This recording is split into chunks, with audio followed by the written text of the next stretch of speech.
शेतकऱ्यांसाठी मोठी अपडेट। तर 2 दिवसात शेतकऱ्यांच्या खात्यात पीक विमा जमा।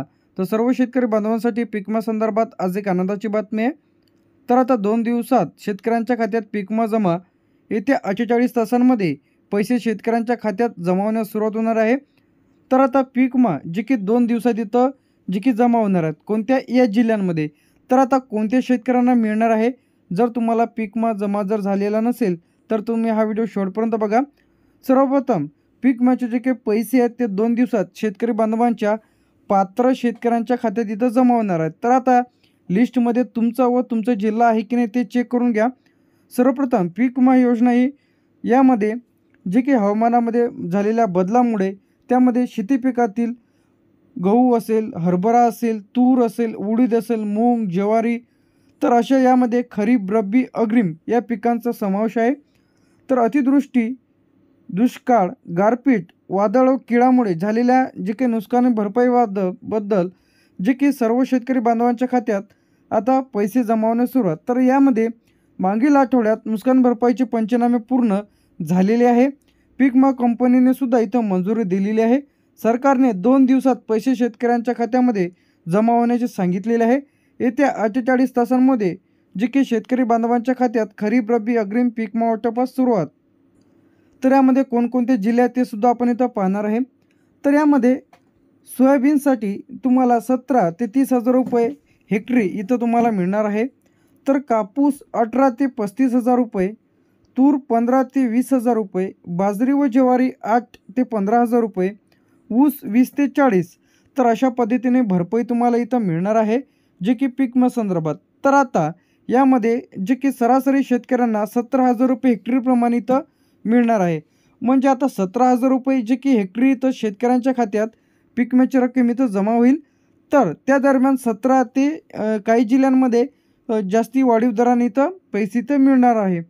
तर सोयाबीनसाठी 17 ते 30 हजार, कापसासाठी 18 ते 35, तूरसाठी 15 ते 20, बाजरी व ज्वारीसाठी 8 ते 15, त्यानंतर ऊससाठी 20 ते 40।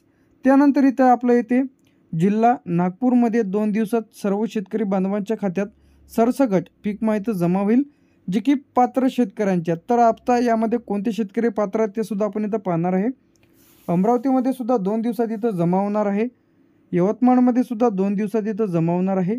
वर्ध्यामध्ये सुद्धा 2 दिवसात पीक विमा तुमच्या खात्यात जमा। अकोल्यामध्ये सुद्धा 2 दिवसात खात्यामध्ये जमा। बुलढाण्यामध्ये सुद्धा 2 दिवसात खात्यामध्ये जमा। चंद्रपूर, गडचिरोली, नंदुरबार आणि धुळे, तर आतापर्यंत आपण 10 जिल्हे। तर आता जे की आपण या जिल्ह्यांची यादी बघत आहे जे की 2 दिवसात इथं पीक विम्याची रक्कम त्यांच्या खात्यामध्ये जमा होईल, खरीप, रब्बी, अग्रिम। तर आता 2 दिवसात कोणत्या शेतकऱ्यांच्या ज्या जिल्ह्यातील पंचनामे इथं पूर्ण झालेले आहे, तुमचा पंचनामा जर झालेला नसेल तर तुम्हाला इथं भरपाई इथं मिळणार नाही। सर्वप्रथम आता यामध्ये आपण नागपूर, अमरावती, यवतमाळ, वर्धा, अकोला, बुलढाणा, चंद्रपूर, गडचिरोली, नंदुरबार, धुळे जे की 10 जिल्हे बघितले होते। त्यानंतर येते आपलं जळगाव, नाशिक, छत्रपती संभाजीनगर, तर आता त्यानंतर जालना, बीड, उस्मानाबाद, लातूर, परभणी। तर आता परभणी, लातूर, उस्मानाबाद, बीड, जालना, छत्रपती संभाजीनगर, नाशिक, जळगाव, तर या जिल्ह्यांमधील काही शेतकऱ्यांचे पंचनामे अधिक बाकी राहिलेले आहेत। तर बाकी राहिलेले जे की पंचनामे आहेत त्या शेतकऱ्यांना इथं पैसेसाठी थोडा टाईमसुद्धा लागू शकतो। तर ज्या शेतकऱ्यांना पीक विमा मिळालेला नाही तर आता जे की 2 दिवसात त्यांच्या खात्यात पैसे जमा होतील, तर हे त्यांच्या खात्यामध्ये जे की 7 ते 8 दिवसाच्या तिथं जमा होईल। त्यानंतर 19 नंबरला येते आपलं नांदेड। नांदेडमध्ये सुद्धा 2 दिवसात इथं जमा होणार आहे। हिंगोलीमध्ये सुद्धा 2 दिवसात इथं जमा होईल। अहमदनगरमध्ये सुद्धा 2 दिवसात इथं जमा होणार आहेत। त्यानंतर आपलं इथे पुणे, सातारा, सांगली, कोल्हापूर, सोलापूर, मुंबई, ठाणे।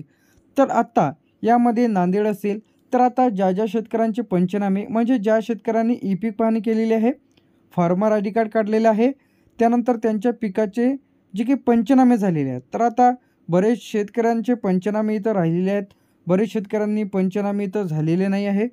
तर आता ठाणे, मुंबई, सोलापूर, कोल्हापूर, सांगली, सातारा, पुणे, अहमदनगर, नांदेड, हिंगोली, त्यानंतर पालघर, रत्नागिरी, सिंधुदुर्ग, रायगड, मुंबई, नवी मुंबई, धाराशिव, तर आता या जिल्ह्यातील शेतकरी बांधवांच्या खात्यामध्ये पीक विमा जमवण्यास सुरुवात झालेली आहे।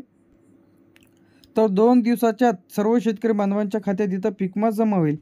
तर आता पैसे आले का कसे तपासायचे? सर्वप्रथम तुम्ही तुमचं क्रोम ब्राउझर इथं ओपन करून घ्या। तर तिथं तुम्हाला PMFBY प्रधानमंत्री फसल विमा योजना किंवा पीक विमा टाकलं तरी तुम्ही त्या पोर्टलवरती याल। बेनिफिशरी क्लेम स्टेटस यावरती क्लिक करायचं आहे। त्यानंतर तुमचा मोबाईल नंबर टाका। त्यानंतर मोबाईल नंबर टाकल्यानंतर किंवा तुम्ही तुमचा आधार नंबर म्हणजे एकाच दोन्ही फॉर्मला जर एकच मोबाईल नंबर असेल तर तुम्हाला ही प्रोसेस करायची आहे। त्यानंतर ते तुम्ही SMS द्वारे तुम्हाला कळवून येतील की तुमच्या खात्यामध्ये किती रुपये जमा आहे।